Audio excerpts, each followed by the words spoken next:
मोदी जी की भारतीय जनता पार्टी और लालू जी के ललटेन के सिवा आज के तारीख में कोई पार्टी यहाँ है नहीं। एक भी ऐसा दल नहीं है जिसको किसी ने बनाया हो और बनाकर ना कहा हो कि मैं हूँ इसका नेता और इसके बाद होगा मेरा बेटा। लोग जो करते हैं, देखिए 24 में रिजल्ट दिखाई देगा आपको, 25 में तो मेरा अपना मानना है कि 80% विधायक दोबारा सदन नहीं जाएंगे। नीतीश जी को प्रधानमंत्री बन रहे थे, नीतीश जी मुख्यमंत्री बनने के लायक नहीं रहे, इतनी संख्या उनके पास नहीं रही। जब तक किसी कंधे पर चढ़ते नहीं, दिखाई नहीं देते हैं वो, तो वो कहाँ चल दिए प्रधानमंत्री बनने के दौर में। अब लालू जी कर रहे हैं लालू जी इसलिए कर रहे हैं ताकि जल्दी से मुख्यमंत्री पद उनके बेटा को दे के जाए। इसका प्रधानमंत्री न क्या बनने वाला है उनको मालूम नहीं है। अभी क्या है ना कि थोथा चना बाजे खाना वाली बात है, अब उसमें है नहीं, उस चना के अंदर दाल नहीं है। अब बजने दीजिए, बज रहे हैं, बजते बजते बुझ जाएंगे, समझे ना, बजते बजते बुझ जाएंगे, कहानी खत्म। क्या था 9 साल समय कम था क्या चर्चा करने के लिए? और यहाँ पर 17 साल से राजनीति में यहाँ पर सरकार में रहे हैं तो समय कम था क्या, जो आज लोकसभा चुनाव के पहले अचानक बिहार के किसान याद आने लगे? इन सवालों का जवाब देना पड़ेगा। नमस्कार, आप न्यूज़ 4 नेशन देख रहे हैं, मैं हूं आपके साथ वंदना। उपेंद्र कुशवाहा नीतीश कुमार से आखिरकार रिश्ता तोड़ ही लिया और एक नई पार्टी का उन्होंने घोषणा किया है, राष्ट्रीय लोक जनता दल। इसके पीछे का रहस्य क्या है? क्या उपेंद्र कुशवाहा इतनी आसानी से जदयू से रिश्ता तोड़ लिए हैं या फिर इसके पीछे कुछ और जो है उपेंद्र कुशवाहा की मंशा है? हमारे साथ बात करने के लिए हैं बिहार विधान परिषद के सदस्य सचिदानंद राय, और इनसे हमारा सवाल है कि उपेंद्र कुशवाहा भले ही नीतीश कुमार से रिश्ता नाता तोड़ लिए हों, लेकिन अभी भी क्या लगता है कि ये जो पार्टी का गठन इन्होंने किया है, ऐलान किया है, उसके पीछे कुछ और रहस्य छुपा हुआ है क्या? देखिए, एक चीज़ समझ लीजिए, पार्टी कोई छोड़ के जाए या पार्टी के अंदर रहे, भारतीय जनता पार्टी और माने मोदी जी की भारतीय जनता पार्टी और लालू जी के ललटेन के सिवा आज के तारीख में कोई पार्टी यहाँ है नहीं। जो जनता दल यूनाइटेड लगभग अंदर से विस्फोट कर रही है, इसको इम्प्लोड करना कहते हैं, तो जेडीयू तो इम्प्लोड कर ही रही है। बाकी जो जाति के आधार पर छोटे छोटे दल बने हैं, उनकी भी प्रासंगिकता धीरे धीरे खत्म होती जा रही है कि बिहार की जनता ने जान लिया है कि जाति के नाम पर केवल वोट लेते हैं और करते हैं परिवारवाद। एक भी ऐसा दल नहीं है जिसको किसी ने बनाया हो और बनाकर ना कहा हो कि मैं हूँ इसका नेता और इसके बाद होगा मेरा बेटा। तो आखिर जाति के जाल में कब तक फंसा कर रखिएगा? तो ये भी कलई उतर गया है। अब क्या है कि जनता एक विकल्प के बारे में सोच रही है। मैं तो पूरे बिहार घूम रहा हूँ, देख रहा हूँ, और जो स्थिति बन रही है कि बिहार की जनता एक दूसरा विकल्प स्वयं खड़ा करेगी और अच्छे लोगों को राजनीति में लेकर आएगी।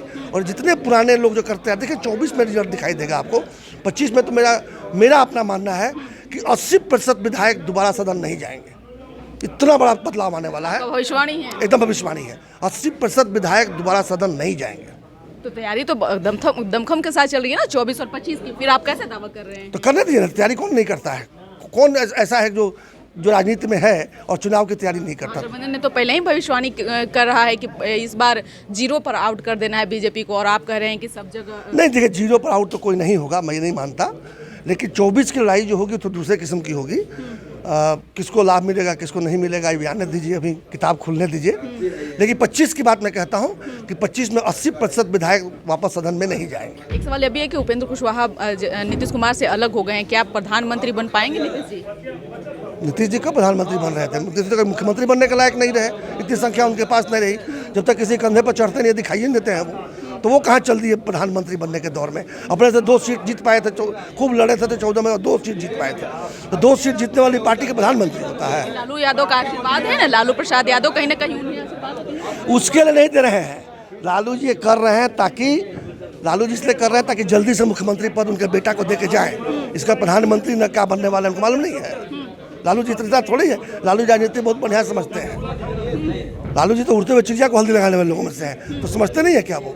केवल बेटा को हमारा हैंड ओवर कर दो चीफ मिनिस्टरशिप, और उसके बाद जाके दिल्ली के खाक छानते फिरो, इसी के लिए सलाह दे रहे हैं। एक सवाल है कि जिस तरह से अभी बिहार की राजनीति में नेताओं के बयानों का कोई औचित्य नहीं रहा, क्योंकि जिस तरह से नीतीश कुमार का बयान देख लीजिए, राष्ट्रीय अध्यक्ष ललन सिंह का देख लीजिए, राष्ट्रीय महासचिव जो है केसी त्यागी का देख लीजिए, आपस में इन लोगों का घालमेल नहीं बैठ रहा है उपेंद्र कुशवाहा के अलग होने पर। क्या लगता है कि ये किस तरह का राजनीतिक सिद्धांत? अब किस पार्टी की बात कर रहे हैं? जो पार्टी केवल छल यही करके इतने दिनों से बिहार के साथ में अन्याय कर रहा है, वो पार्टी का खुल चुका है। अंदर से बाहर से सब जान गए हैं कि इस पार्टी का कोई भविष्य नहीं, कोई अस्तित्व नहीं है। अब ठीक है, अभी स्वार्थ से कुछ लोग टिके हुए हैं, चटे हुए हैं, लेकिन अब ये धीरे धीरे कारवां चल चुका है, खाली हो जाएगा। एक सवाल ये भी है कि जिस तरह से नीतीश कुमार खुले मन से पीएम बनने का जो है कहीं ना कहीं अंदर से उनकी जो इच्छा शक्ति है वो देखने को मिला, और उन्होंने एक तरह से हड़काते हुए भी कहा और आरजू करते हुए भी कहा कि अगर आगे आप नहीं सोचेंगे तो एक तरह से कहा जाए कि पछताएंगे। तो क्या लगता है कि नीतीश कुमार पीएम के उम्मीदवार बनेंगे? देखिए, अभी क्या है ना कि थोथा चना बाजे घाना वाली बात है। अब उसमें है नहीं, उस चना के अंदर दाल नहीं है। अब बजने दीजिए, बज रहे हैं, बजते बजते बुझ जाएंगे, समझे ना, बजते बजते बुझ जाएंगे, कहानी जिस खत्म। तरह से बिहार में लॉ एंड ऑर्डर की अभी स्थिति बनी हुई है, आप देख लीजिए नजर घुमा करके चारों तरफ। आप कह दीजिए क्या इसको जंगल राज पार्ट 2 नहीं कह सकते हैं इसको? बिल्कुल है, जंगल राज पार्ट 2 तो आ ही गया है, बैकडोर से आया इस बार। सुशासन के दावे तो सारे के सारे फेल हो सब फेल है, सब फेल है। दिख रहा है तो बताने की जरूरत नहीं है, जनता कह रही है कि कौन सा राज आ गया। रोजगार की बात करने वाले तेजस्वी यादव, आज युवा के हकमारी कहीं ना कहीं हो रही है ना बिहार में। देखिए, इन प्रश्नों का उत्तर मैं नहीं देना चाहूँगा, इसलिए कि ये लोग उस लायक है नहीं कि इनके प्रश्नों का उत्तर, इन पर किसी प्रश्न का उत्तर दिया जाए। तेजस्वी जी हैं क्या? लालू जी के पुत्र न होते तो आज कहीं नौकरी नहीं मिलती। इतना भी उनके पास में है, योग्यता नहीं है, पात्रता नहीं है कि कहीं नौकरी पा जाते हैं। तो ऐसे लोगों के बारे में हम क्या कमेंट कर लेंगे? तो अब उपेंद्र कुशवाहा को बीजेपी अपनाएगी, जिस बीजेपी के कारण बीजेपी तो किसी को अपना लेगी। बीजेपी को तो किसी तरह से यहाँ से 40 MP चाहिए, 40 में से अधिक, मतलब 40 का हो जाए तो और बढ़िया है। अधिक से अधिक MP चाहिए ताकि केंद्र में सरकार अच्छे बना कर रखें उनको। तो बिहार में मतलब 40 सीटों पर बीजेपी का नजर है, और नजर है कि किसी तरह से 40 सीट पर, अधिकतम सीट पर बीजेपी या उनके समर्थित दल जीत कर आए, ताकि बड़ी मजबूती से सरकार वहाँ दिल्ली में चलता रहे। बस यही उनका एकमात्र लक्ष्य ही है। आप भी चारों तरफ बिहार का घूम घूम कर जायजा ले रहे हैं, दौरा कर रहे हैं, क्या रंग लाएगा आगे चुनाव? हम बिहार को समझने की कोशिश कर रहे हैं। मुझे यही समझ में आ रहा है कि बहुत बेचैनी है नीचे के स्तर पर, और लोग अपना विकल्प ढूंढने के लिए बड़े तड़प रहे हैं। क्या कहीं ना कहीं आप भी कोई विकल्प ढूंढ रहे हैं क्या, कि पहले ही से भाग रहे हैं बिहार के? मैं तो निर्दलीय हूँ, जिस दिन दल बनाऊंगा बता दूंगा आपको, लेकिन मैं किस दल में नहीं जाने वाला हूँ। बनाना होगा तो अपना दल ही बनाएंगे, किस दल में नहीं जाएंगे। तो सारे दलों के दलदल से निकल कर बाहर आ गया हूँ। चलो कि रास्ते पर चलेंगे। नहीं, अकेला तो कभी होगा ही नहीं, कोई एक आदमी तो कुछ कर ही नहीं सकता।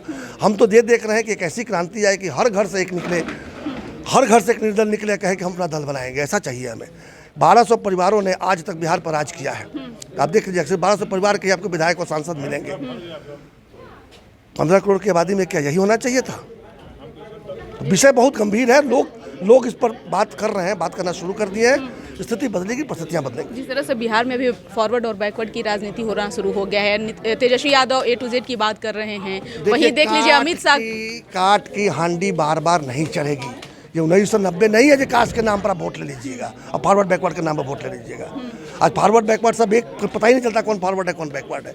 वो जमाना अब चला गया। अमीरी गरीबी जरूर है, अमीरी गरीबी है, और तथाकथित जो बैकवर्ड बना कर रखा गया था कि वो गरीब रहे और उनको जाति वाति में फंसा कर उनसे वोट लिया जाए। लेकिन वो सब चीज़ें बदलने वाली है, लोगों ने पकड़। अंतिम सवाल है कि 25 फरवरी को महागठबंधन की तरफ से शक्ति प्रदर्शन किया जाने हैं, और उसी दिन अमित शाह भी बिहार आ रहे हैं, क्या रंग लाएगा? तो ये तो होना ही था ना, जब क्यों राजनीति ही करना और कुछ करना नहीं है, बिहार के बारे में सोचना नहीं है, तो यही शक्ति प्रदर्शन होगा, शक्ति परीक्षण होगा। चुनाव सामने है, जनता को बेवकूफ़ बनाने के लिए सारे अस्त्र निकाले जाएंगे। अमित शाह भी तो कहीं न कहीं जो किसानों के लिए जो चर्चा करने वाले हैं पटना में, तो क्या लगता है? क्या था 9 साल समय कम था क्या चर्चा करने के लिए?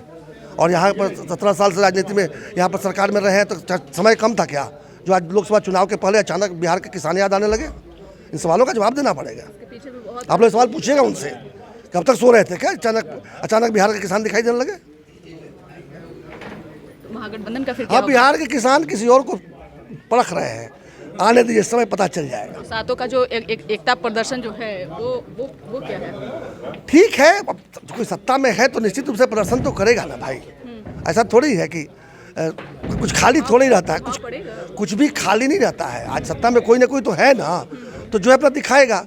लेकिन जनता में उनकी शाख क्या बची है, जाके जनता के बीच जाके पूछिए तो मालूम चले। प्रभाव पड़ेगा ना? कुछ प्रभाव नहीं पड़ेगा। तो पटना के सड़कों पर एक जरा ये होगा, ड्रामा होगा, आप लोगों को मसाला मिलेगा, चलाइएगा तो TRP बढ़ेगा। आप नेता लोग आपस में सब कुछ करे, वो सही जब मीडिया लोग चला दे तो हम तो कह रहे हैं कि आपको हम दे रहे हैं। नेता लोग ड्रामा करके आपको मसाला दे रहे हैं। मैं आपको दोष कहाँ दे रहा हूँ? मैं तो नेताओं को दोष दे रहा हूँ कि आप खुश होइए कि आपको बहुत बढ़िया TRP वाला मटेरियल मिलने वाला है।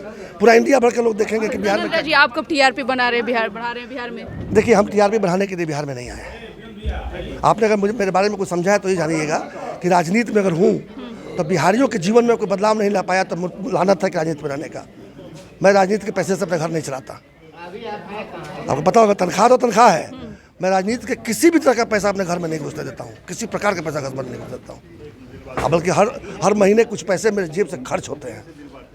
तो इसलिए मेरी राजनीति को समझने के लिए भी समय लगेगा। आने दीजिए, सही प्लेटफॉर्म अभी तैयार हुआ नहीं है, हो जाने दीजिए। इसीलिए जनता भी आपको बहुत प्यार करती है। यही कारण है कि निर्दलीय एमएलसी जो है चुनाव इन्होंने जीता और इन्होंने कहा कि अगर हम बिहारियों के लिए बदलाव नहीं करेंगे तो ये राजनीति जो हमारा जीवन है वह कहीं ना कहीं जो है धरातल की ओर हमारा चला जाएगा। इसका हमारा कोई असर नहीं दिखेगा। साथ ही साथ इन्होंने अमित शाह को लेकर के भी बड़ी बात कह दी कि जब बिहार में आप 17 साल राज किए, 9 साल आप केंद्र में राज किए, तब तक आप कहाँ सोए हुए थे? आज आपको अचानक से याद आई किसानों की बात और किसानों के हितों की बात। इसकर बस इतना ही। बने रहिए न्यूज़ नेशन के साथ। तब तक हमारे चैनल को सब्सक्राइब नहीं किया तो कर लीजिए। धन्यवाद।